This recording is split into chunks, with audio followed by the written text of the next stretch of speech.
سلامونه ملګرو، هیله لرم چې روغ جوړ به یاست. زمونږ کوم چې دی افغانان ورونو دپاره هم د موبایل زده کړې کورس شروع کړی دی.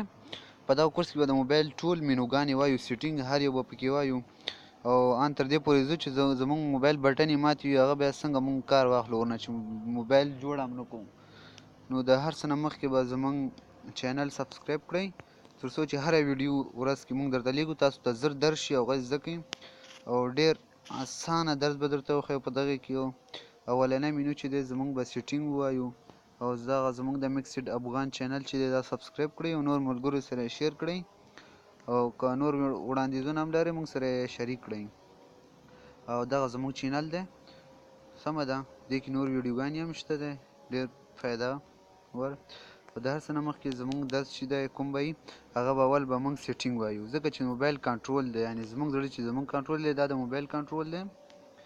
سمه ده، هر څه نه مخکې به مونږ اول دا وایو، سیټینګ اوپن کوم. دې کې چې زه به ویډیو نه غټوم، ستاسو زړه پکې تنګ نه شي. د اول چې دی ایرپلین موډ دی، که چیرې ایرپلین موډ آن وي نو زمونږ موبایل هیڅ څه ته هم لاسرسی نشي نیولی، یعنې سیم کارټونو د مخابراتي کمپنۍ ته همدغسې وای فای بلوتوت دې کې بیا هیڅ یو کار نه کوي که چیرې ستاسو دا ایرپلین موډ آن وي. که زه دا آن کړم زما سیم کارټونه هر څه بندېږي. ګورئ دغه ځای کې علامه یې ورکړه. د دې فایده دا ده چې که چیرې زموږ موبایل کې سیم کارټونه یې موږ دا آن کړو، زموږ موبایل ته څوک لاسرسی نشي کولی، یعنې زموږ ته نه زنګ وهلی شي او نه چاته وهلی شو. او بس دغه مینو و. ایرپلین موډ کې خو همدا ځکه چې اولنی هغه و چې زموږ موبایل ته څوک لاسرسی نشي نیولی. او بیا موږ سره چې دویم مینو کوم یو ده، هغه د ډول سیم سیټینګ. دا ډېر اسانه ده، دې کې باید دا حتما ځکه که چیرې دا سیم ون موږ زه آف کړم، یعنې هغه ځای کې آف کېږي دا سیم کارت، داسې دی چې سره موږ پکې اچولی نه دی.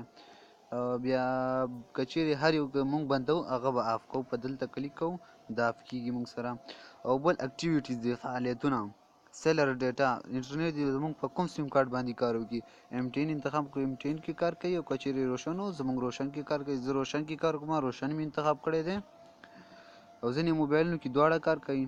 دویم دی کالز معنا زنګونه باید کوم سیم کارت باندې زه ووایم. زه ورته M10 باندې زنګ وهم، M10 به انتخابوم، او که چیرې روشن بیا روشن انتخابوم. او بیا میسیجینګ، یعنې میسیج به زه کوم یو باندې کوم، که چیرې زه روشن انتخاب کوم روشن باندې به ډایرکټ میسیج وي. که چیرې اسک فرسټ ووایم یعنې ما نه به پوښتنه کوي، سمه ده، زه راځم دلته میسیج ته راځم، اوس به ما نه پوښتنه کوي چې دا کوم یو باندې لیږې.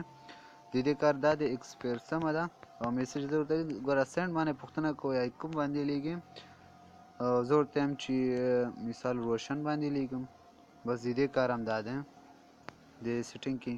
او بس دا مینوګانې هم وویل، تقریبا اول مینو هم وویل چې هغه موږ سره دو مینوګانې هم وویل چې ایرپلین موډ دی او ډول سیټینګ. په دې باندې تاسو تمرین وکړئ.